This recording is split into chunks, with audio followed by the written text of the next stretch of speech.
Alaska Airlines has teamed up with Hawaiian Airlines to create new nonstop international flights. Go to alaskaair.com or hawaiianairlines.com, and I'll tell you more details later in the show.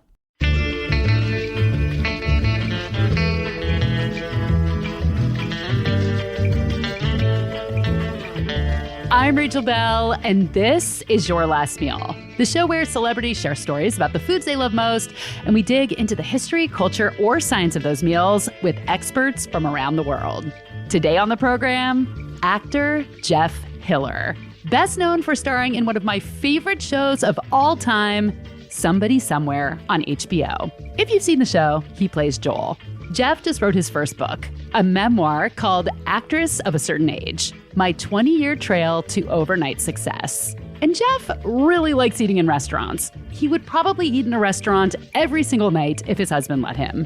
So I invited Seattle Times food writer and restaurant critic Ton Vinh to my house to talk about what it's really like to eat out for a living. It's a lot of salt. It's a lot of butter. It gets queasy. I just feel, ugh. I realize that everyone wants to be a critic or eat for free and have an expense account, but it kills your health. That's coming up later in the show. But first, let's hear my conversation with Jeff Hiller.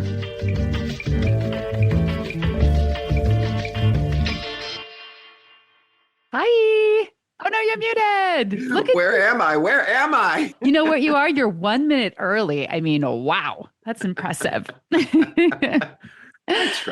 I try. No, it's so nice to meet you. I'm such a big fan of yours, so I'm thrilled to be chatting with you. Oh, well, thank you for having me on. So let's pretend this is a therapy session and start with your childhood, okay? Okay, good. Tell me about the day you were born. The day? Yeah, do you remember it? Yeah, it was so fun. I know it was a Sunday. Yeah. Jeff grew up in Texas in the Lutheran church with lots of church lady cookbooks and picnics. And he always thought he'd be a pastor. I felt called to be a pastor. And then, whoops. Why didn't that work out?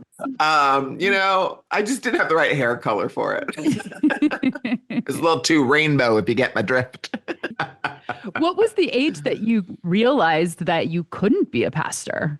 Oh, it wasn't until college. I should say that church now does ordain openly gay people. It was just at the time you couldn't do it, but now they do. Somebody Somewhere is set in Manhattan, Kansas, and the show centers around a woman named Sam, played by Bridget Everett. Side note, I actually have an episode coming up very soon with Bridget Everett. I'm very excited about that. But anyway, the show is about a woman named Sam. She returns to her hometown after her sister dies of cancer, and she doesn't have any friends in town until she meets Joel, played by Jeff Hiller. Joel becomes her best friend, and a lot of the charm of the show is watching their very funny, very tender friendship evolve. And Somebody Somewhere was a big break for both Bridget and Jeff. How old were you when you got the role on Somebody Somewhere? 45. But then that was just the pilot. Then we had a whole year and a half off because of the pandemic. So I didn't start shooting it until I was like 46 or 47. Which is amazing. I feel like people need to hear these stories. I mean, Julia Child, she didn't start her TV show until she was 50. And I feel like it's just this reminder, like you can keep doing things later in your life. Yeah.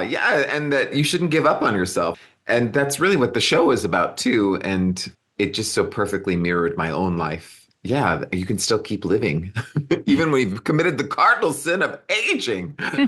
You look great. Your skin is amazing. Oh, thank you. I've never had anything injected, I swear. Really? I mean, your forehead is like a melon. It's so smooth. Oh, this is so nice. Welcome to Self-Esteem Happy Hour. I'm into it. Go glug. So when did you start acting and kind of tell that journey from then until getting this part at 45? Well, I started at about 25 and I was like, I'm so late. Everyone else is 22. I had been working in direct care with young people who were experiencing homelessness and then in HIV prevention. But I ditched them to move to New York. And I started at this place called the Upright Citizens Brigade Theater, which is like a comedy theater. That was kind of all I did for the first few years because I just didn't know how else to do it. That's not true. I did a couple of musicals in there too, like for free. And then I did so much work for free for 20 years. My first big thing was I sang a tune on a Wrigley's Spearmint Gum commercial. Do you remember the tune? Da, da, da, da, da, da. I don't exactly know. I don't. But it was like very wordy, and I was like, "Oh my God, this is so hard." And that was like in 2006, and I moved to New York in 2001, and that was the first time I actually made real money, as opposed to just like $100. And then I was a prank person on MTV's Boiling Points, which was like a prank show. Then I was in commercials, and then I started doing theater. I did a show on Broadway, and I did Shakespeare in the Park, and then finally, in my mid 40s, I got a TV show. Basically, where I was like, oh, I'm actually able to live off of the money that I'm making. Yeah. And not have to supplement it with temp gigs, which, by the way, the show is not on anymore. So I might have to supplement it with temp gigs in the near future. I don't know. We shall see. Yeah. Since you did the show, are you getting more calls about roles that are interesting to you? Not as many as I sort of expected to happen. But I was on an American Horror Story playing a serial killer, and that was really exciting. And done like a couple guest stars here and there. But it's still like you got to just go back and hustle again. It's sort of depressing, but also like, okay, yeah, that's life. Used to it. Yeah, exactly. So how did you get that role? Well, I knew Bridget Everett, who is the star of the show, and it was the show that was created specifically for her. And I read the role, and it was so similar to me that I was like, oh, they must have written this for me. And it's so crazy because like I don't even know Bridget that well. How did she choose me? It's so great. But then they were like, we did not write it for you. You just happened to be alive. And in fact, I have talked to many people who have told me that they auditioned for the role. So I just auditioned and I got it, which never happens, but I did. Yeah. Were there times over the years where you were thinking, I need to get a job with a regular paycheck? Yeah, many times. Mm-hmm. It was actually never like, I am sick of this. It was always like the responsible thing to do would be to get a job where I know I have health insurance and I know I'm going to be able to pay my rent every month. Once you sort of make a go for it, that hope is still always there and you can't give up on it. I mean, I guess you could compare it to like an addiction or a drug or something, but I like it to think of it as hope. But also, like, I understand that because I think about all of these jobs that make money that I'm not interested in at all. Like, I could never have been a software engineer. I don't know what it is. I don't understand it. Like, I only could do creative stuff because that's all my brain wanted to do. Yeah. My dad was constantly like, I think you should get into computers. Like, what the hell? I don't even know what that means. Get into them. Yeah. And it's the same thing where it's like, I wouldn't succeed there because I wouldn't have any passion for it whatsoever. So I never got into computers. Now that you've gotten to know Jeff a little bit better, we are going to talk about food. After the break, one of the Seattle Times restaurant reporters pops in to talk about just how much he eats on the job and how you may not actually want the coveted job of restaurant critic.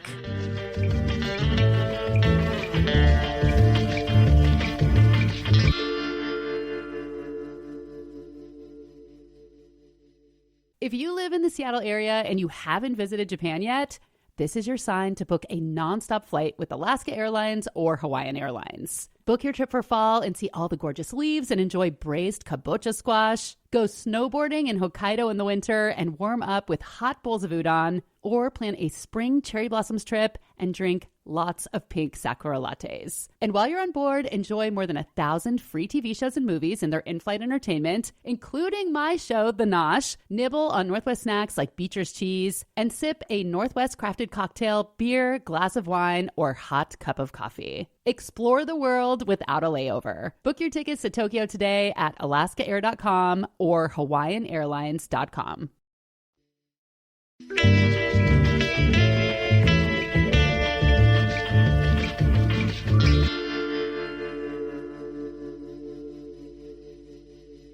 Your husband does all the cooking, but you still prefer to go out to dinner? I do. And that sounds like he's not a good cook. He has, certain things are better than the other. But I like the vibes in addition to just the food, I like going and sitting and ordering a glass of wine and having all the smells and hearing the conversations. And I love to go to a place like in the neighborhood so you can walk there and walk back, like on a spring night or something like that. It just feels better. Yeah, it's the whole experience. Yeah, exactly. Well, you've said that your mom was a takeout queen. Do you think part of it came from a childhood of restaurant food that's kind of nostalgic? Oh, yeah, 100%. Yeah. And also just laziness. Like, I'm so lazy, I don't even want him to cook. Because I don't want to have to clean up after, and I don't want to have to. And that was so much of what my mom was about with the takeout, too. I mean, she also was going to college full time and working a part time job and raising a family. And so it was just easier to do that. It was a lot of like, yeah, let's go to Chester's Hamburgers and delicious steak cut fries. Chester's Hamburgers. That sounds so Texas. It is. They had poppy seeds on their buns. It was very, very special. They're still there. I don't know why I make it sound like they're dead. Poppy seeds. That's what sets them apart. It really does. But when you pick it up, you just hear like it all falls to the like paper. Wax paper or whatever. Yeah. But it's like a part of it. It's like for me, I associate that with like really delicious hamburgers now. When you hear seeds dropping onto paper. Yeah.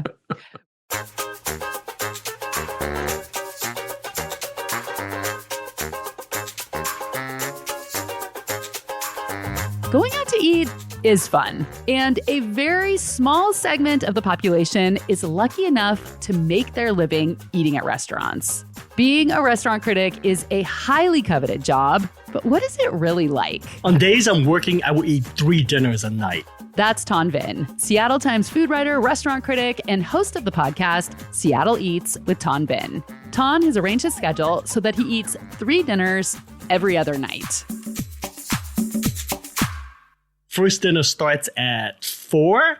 It's kind of happy hour-ish, and it's usually the hot restaurant. Second meal, this is where I get some of the ideas for restaurant openings, my list of restaurant roundup that I do. And the third dinner, and that's usually a review. I ask my friends to come along so we can cover more of the menu. And that will come around 8 p.m. And the next days, I'll just fast a little bit. I have coffee, and I'll curb my appetite. I'll have leftovers. That's what my fridge is like, Rachel, just leftovers.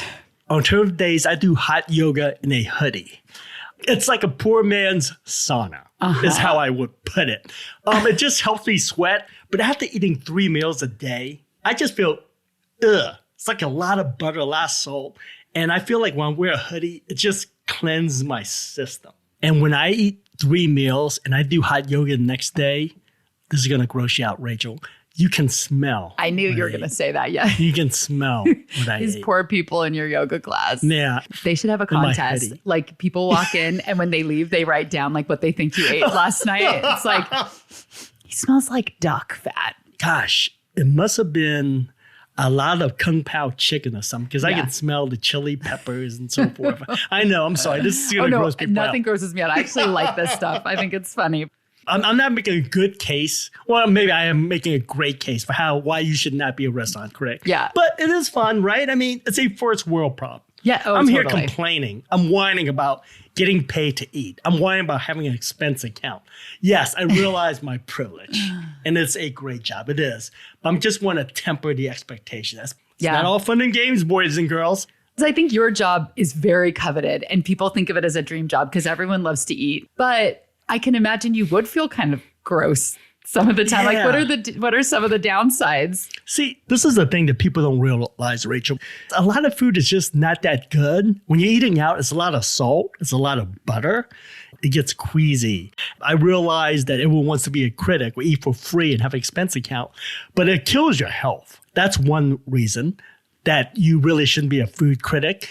And Rachel, I blame you for this because you put this in my head. And that is, when you eat out a lot, you do not get to go back and enjoy the restaurant that you love. My job is finding all the new restaurants and writing about it. And to do that, I have to hit so many restaurants that when I'm off the clock, Rachel, I just do not eat out. I just want to be home. Yeah. Like just drinking a Fernet or a vermouth on the rocks, and that's it. Being a restaurant critic, or at least how I do it, is like speed dating It's not being in a monogamous relationship. You're out. You're trying this, you're trying that. You're trying 3 different mac and cheese. I would love to be in a monogamous relationship with Aviv or Barbara, any of my favorite restaurants, because when you sit at your favorite restaurant, Rachel, they know what you want. It's like, hey, I'll have the usual. You have the number one, right? Let me guess. You want that Pinot Gris from Willamette, right? And that's what I miss about restaurant scene.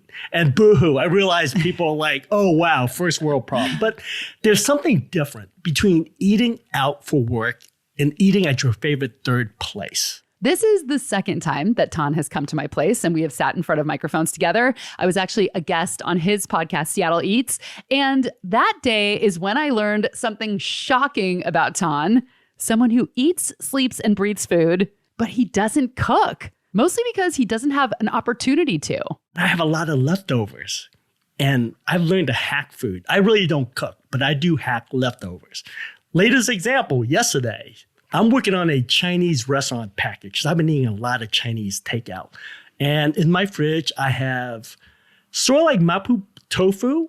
I have so much of it. So as leftover, I use that liquid, that mapo tofu, beef grease, oil, and chili to cook in the rice cooker. Ooh. So I have a very flavorful white God. Rice. It is delicious. That sounds so good. Wait, did you need any additional water? Or was that all the liquid? No, I did not use water. I just used the liquid in my mapo tofu. And it's really spicy. Also in my fridge, Rachel, is garlic fried chicken from TNT Supermarket. Garlicky fried chicken with mapo tofu rice. And I might put a little mayo for some creaminess. And that's going to freak people out. But trust me, in Japan, they eat mayo all the time. Oh, it's on pizza. It's under the cheese. Exactly. And one of the great dishes in Japan that I learned is spaghetti and meat sauce or bolognese. Yeah. In Japan, they top it yes. with like mayo aioli. I'm going to do that as my next hack. Where's your vegetable? I'm very worried. I'm your mother. Where's your vegetables? It's whatever that's left over. It could be a salad or what have you. So I do get my veggies. Okay, good. I feel relieved. In weird places. So I've learned to hack like weird stuff, Rachel. Because I ate 500 tacos, not in one sitting. 500? Yes, in a couple of months for a roundup that I did. So needless to say, I have a lot of leftover tacos and salsa and stuff. So for a hack, I was just hungry one morning and so I used all the leftover tortillas, chilaquiles. Smart. You just took all the fillings out. Right. I took all the fillings out. Because, tacos like 2-ply. It's 2 tortillas. So. And the tortilla gets so dry the next day in the fridge. You don't really want to eat it anyway. Exactly. And that's what chilaquiles are for. It's just leftover tortillas. Yeah. So I used that and I used the green tomatilla sauce. And I didn't have enough of the green sauce to make the sauce with chilaquiles. But I had, for some reason, faux broth in my fridge. So I just used that and I reduced it or I put cornstarch so it became thickened. And it just worked perfectly. It's chilaquiles. Wow, you made pho chilaquiles? Yeah. And this is how I hack. This is welcome to my world. I think this is cooking in a way, though, because a lot of people aren't creative cooks and you're actually doing really creative things. It reminds me of, you'll see a cookbook for kids living in the dorm, things that they can make in the microwave and the rice cooker and without having a stove. And that's what you're doing. Exactly. Yeah. It's exactly what I'm doing. I think people are horrified when they see some of the meals I cook. I love it. Gross to some people, but I'm telling you, Rachel, it is delicious. It sounds really good. Right? Actually, I could see this being a cookbook. Hack your leftovers. Exactly. Yeah. Where's Netflix? Give me a show. I still have pizza left over from last year in my freezer. What?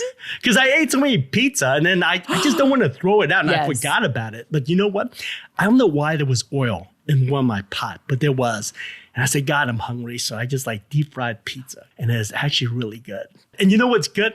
You deep fried pizza. I use a scissor and I cut it up like little croutons. That's what I was just actually going to suggest. Yeah. Right? Deep fried pizza is croutons. Oh. Mwah, chef's kiss. In a You can't salad? see. Yes. That sounds good. It's great. Again, another of my hacks. See, I need a show, Rachel. You do. These are actually really unique dishes that you're making. When you were talking, I was thinking, what if you made a pie where you took the leftover pizza and cut it into strips and you made a pizza lattice over the top of some kind of pie? That would be kind of fun. That would be fun. Yeah. I mean, it's a pizza pie and then it becomes another kind of pie. There you go. Yeah. I think that this needs to happen. I'm going to get you a book deal. There you go. You would know. You have a great book. Tell everyone what's in your oven. Oh, my Air Jordans.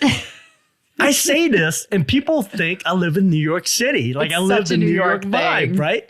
I have a little shoe problem. I have, oh God, I'm so embarrassed. Mom, please cover your ears. I own over 250 pairs of Air Jordans.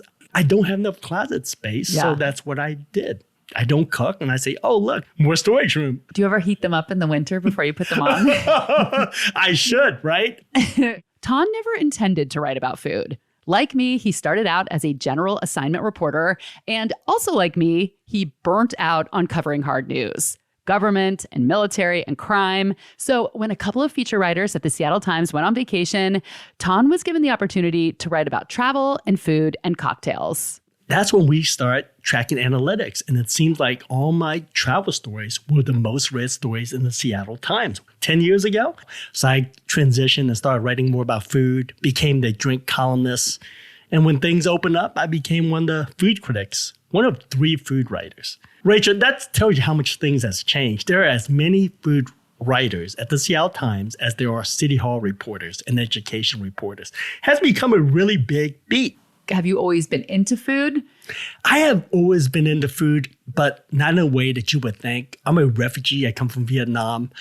Not an unusual story. My parents worked 60, 80 hours a week when they first came here, and they just left me at home alone. And now, if teachers know that, they would call social service because I was only 6 or 7 years old. You can't leave a kid at home. But in other culture, this is what happens, you know. I just learned to cook and hack meals like ramens and made spam and rice and didn't burn the house down. So that's how I got started with food. Immigrant parents, they're working all the time. I'm assuming you didn't go out to dinner very often, if at all. No, we did not. We could not afford to eat out a lot, so ate at home a lot.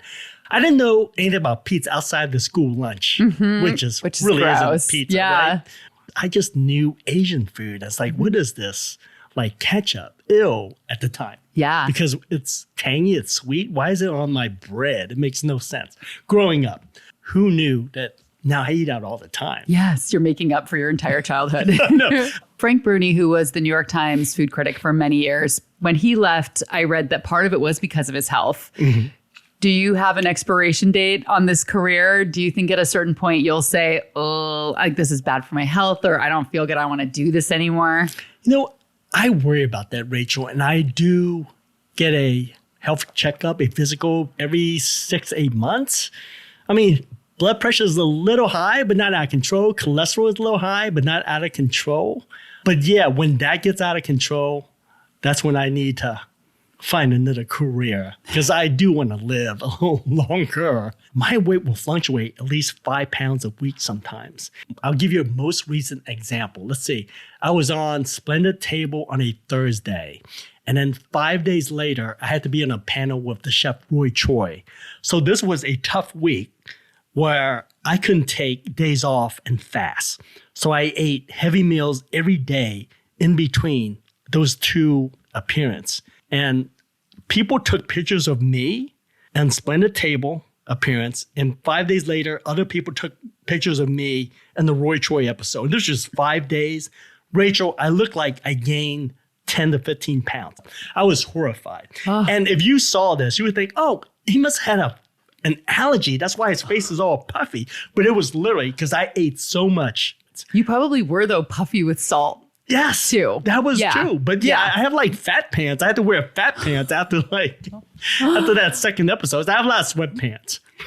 I know. I'm looking right now. You're wearing Right. like your I'm wearing like linen these yoga pants. Yeah, Do those linen. pants have a lot? Yeah, elastic see? waist and a I'm wearing drawstring. elastic pants You got and your comfy drawstring. pants on. There you go.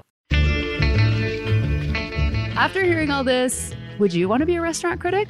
All right, when we come back, Jeff reveals 2 last meals. One for the little angel perched on his shoulder, and one for the little devil squatting on the other.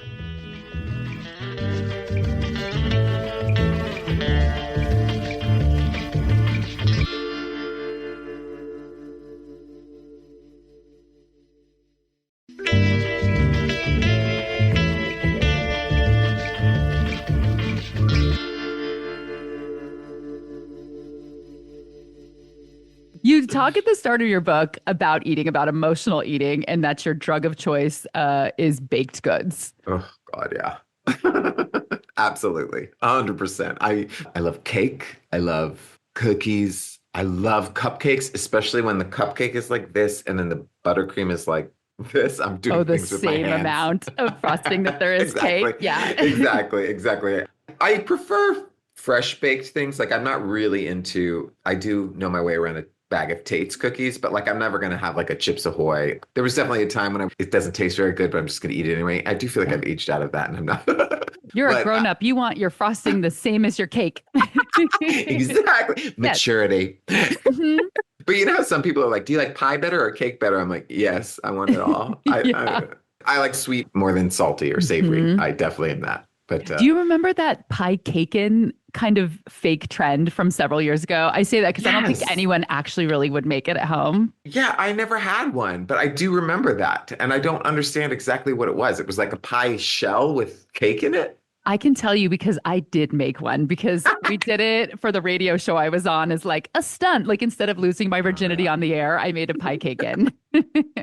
You know what? I think you made the right choice. So what you would do is you would take boxed cake mix and then Uh-huh. an already made supermarket pie. You'd do three of these each. You'd take a pan and pour half of the cake mix in, and then you would put the pie in it. You'd take it out of the tin and then cover it with the rest of the cake batter and bake it. And you made that with three different kinds of box cakes mix and three different pies. And then you cemented them on top of each other with frosting and then frosted the whole thing around the outside and then cut it. It was not good. It's also the whole point of a box cake mix is that you don't want to put a lot of effort into it. That's a good point. Yes. And a lot of effort for kind of a like a gag in a way, like a gimmick. Right. Yeah. Right, exactly. That doesn't Yeah. taste very good. How Right. disappointing. Have you had a cronut? I actually have never, because when I went to New York, every time I've walked by it, I didn't want to wait in the line. Have you had it? Yeah. Well, I've had like a bootleg. Oh, Like I haven't had it from the original source. I had it from like a different place. It's like, we'll do it. you had like the Good. Walmart brand one. Exactly. It was good. Jeff, what would your last meal be? I've really been thinking about this quite hard and long. And I recently became a vegetarian because I just wanted to do one thing every day in my life, somehow combat climate change. And so that was my choice. I love meat though. I love it. I don't love factory farming. But I do love meat. And so if I'm dying because the whole world is dying, then I'm gonna have chicken fried steak with cream Yes. gravy, mashed potatoes, preferably ones that are still a little lumpy and have the skin still on the Mhm. potato, but also like cream and butter. Green beans that have like pieces of bacon in it, plus a coconut cream pie for dessert. And I don't mean a piece, I mean a pie. What about a pie caken, but every layer is a coconut cream pie? You know Embedded. what? I'm down. Okay. Who makes the best version of this? Oh, it's a Texas thing. Alamo Cafe makes a really good one. And then there's this even lower rent one called Luby's, which is like a cafeteria where old ladies go after church on Sundays. And they make a really good chicken fried steak with cream gravy. It also comes with a brioche roll. Oh God, That that's sounds so good. fancy. Yeah, well, I guess so. And you Yeah. put like a full, like the butter that comes wrapped in this little full pat of of the butter on the bread, and it's Okay.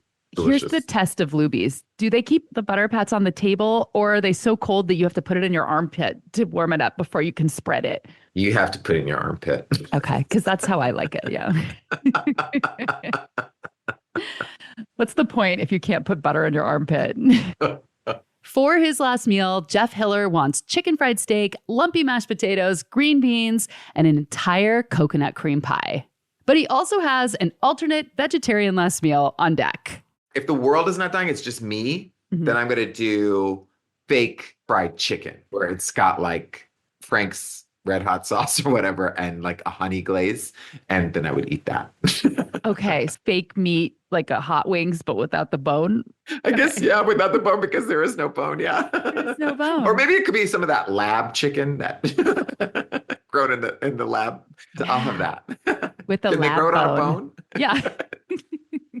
the obvious thing is I like meat that is deep fat fried and covered in some sort of sauce. Well, I love that you love meat so much that the thing you want for your last meal has the name of 2 meats in it, even though it's just 1 meat. That is telling, isn't it?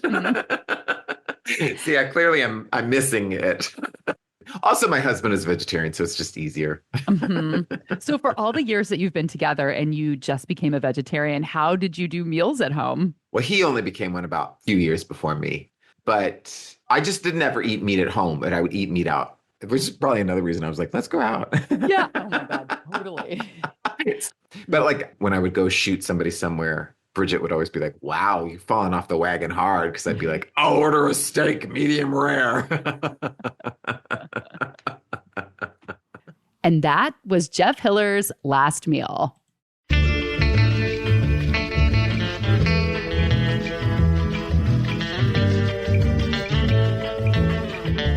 Jeff, thank you so much for your time. It was so nice to meet you, and I've really been enjoying reading your book. Oh, thank you for having me on. I had fun. Pick up Jeff's new memoir. It's called Actress of a Certain Age, My 20-Year Trail to Overnight Success. I am a big fan of the cover. Jeff is actually the second person to pick chicken fried steak as their last meal on this show. The last person, it was back in 2017, the singer Mary Lambert. And in that episode, we look into the history and the origin story of chicken fried steak. So if you're interested in that, scroll way back to 2017, Your Last Meal with Mary Lambert. Thanks to Ton Vin. You can read his food reporting in the Seattle Times and listen to his podcast, Seattle Eats, wherever you got this one.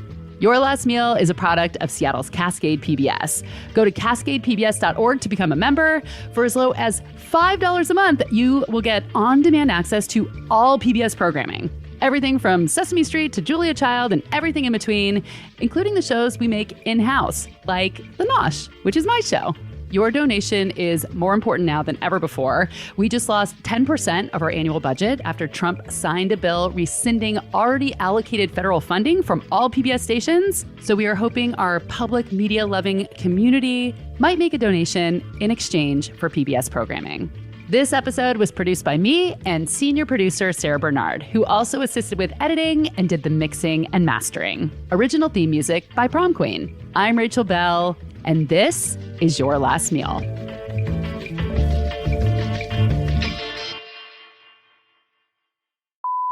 Please give my regards to Beverly. I just learned that you have a black cat. I have a black cat too. So Oh, you do? What's your black cat's name? her name is Poppy, but as a normal cat owner, I don't call her that. You know, we have all our other names. Popcorn Margaret, P Marks. What do you call Beverly? Shmoo, poo poo. Yeah, the whole thing. I mean, it's humiliating.